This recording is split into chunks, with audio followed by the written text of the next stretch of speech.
You walk up to the counter at the movie theater, ready to buy some popcorn. You see the prices on the menu board, and something feels a little off. A small popcorn is $3. A large is $7. But a medium is $6.50. Why would anyone buy the medium when the large is only 50 cents more? This isn't just about popcorn. You see it when you buy coffee. You see it when you choose a new phone, or even when you sign up for a software subscription. There are often 3 options, and one of them seems to make no logical sense. There's the cheap option, the expensive option, and a third choice in the middle that just seems like a bad deal. You feel like you've spotted a mistake in their pricing. But it's not a mistake. It's a deliberate, carefully crafted psychological trick designed to make you spend more money. And most of the time, it works perfectly. You either get the small one, or you get the great deal on the large one.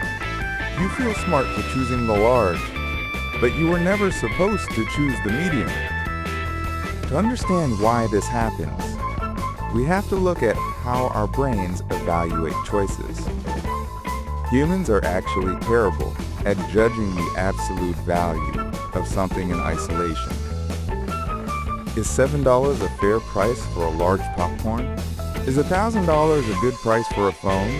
Without something to compare it to, it's almost impossible to say. We need context.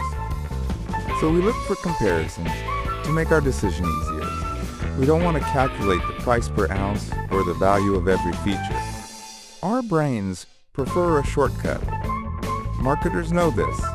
They know you need a simple comparison to feel confident in your choice. So they give you one. This is where the trick begins. They present you with 3 options. Let's call them the target, the competitor, and the decoy. The target is the option they want you to buy, usually the more expensive one, like the large popcorn. The competitor is the cheaper alternative, like the small popcorn. And then there's the decoy. This is the medium popcorn for $6.50. Its sole purpose is to be a bad deal. The decoy is specifically designed to be clearly worse than the target. It's only slightly cheaper, but offers much less value. When your brain sees this, it latches on to the easy comparison. It thinks, why would I get the medium for $6.50 when I can get the much bigger large for just $7? Suddenly, the $7 large popcorn doesn't seem expensive anymore. It seems like a bargain. The decoy has changed how you perceive the value of the other options. Without the decoy, your choice would be between a $3 small and a $7 large. That's a $4 difference. You might pause and ask yourself if you really need that much popcorn. You would be deciding based on your actual needs. But the decoy cleverly reframes the question. It changes the question from how much popcorn do I want to which option is the smarter financial choice. This trick is used everywhere. A magazine offers a digital subscription for $59 and a print subscription for $125. Which one do you choose? Now, what if they add a third option? A print and digital subscription, also for $125. Suddenly, the print-only option looks terrible. It's a decoy. Your brain immediately sees that you can get both for the same price as just the print version. The combo deal feels like a steal, and you're far more likely to buy it, even if you originally just wanted the cheaper digital version. This powerful psychological nudge has a name. It's called the Decoy Effect, or asymmetric dominance.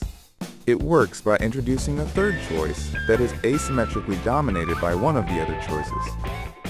In simple terms, the decoy is clearly a worse deal than the target option, but not necessarily worse than the competitor. We feel intelligent for spotting the deal and choosing the winner, but the game was rigged from the start. The goal was never to sell the decoy. The goal was to make the expensive option feel like the smart choice, so you choose it without thinking too hard about whether you needed it. So how can you defend yourself against this? The solution is to consciously recognize the game and refuse to play by its rules. When you see three choices, first identify the decoy, the one with the strange, unappealing price. Then simply ignore it. Remove it from your consideration entirely. Force yourself to make a direct comparison between the other two options. Ask yourself, putting the deal aside, which of these truly fits my needs and my budget? The best deal is never the one they trick you into wanting. It's the one you actually need.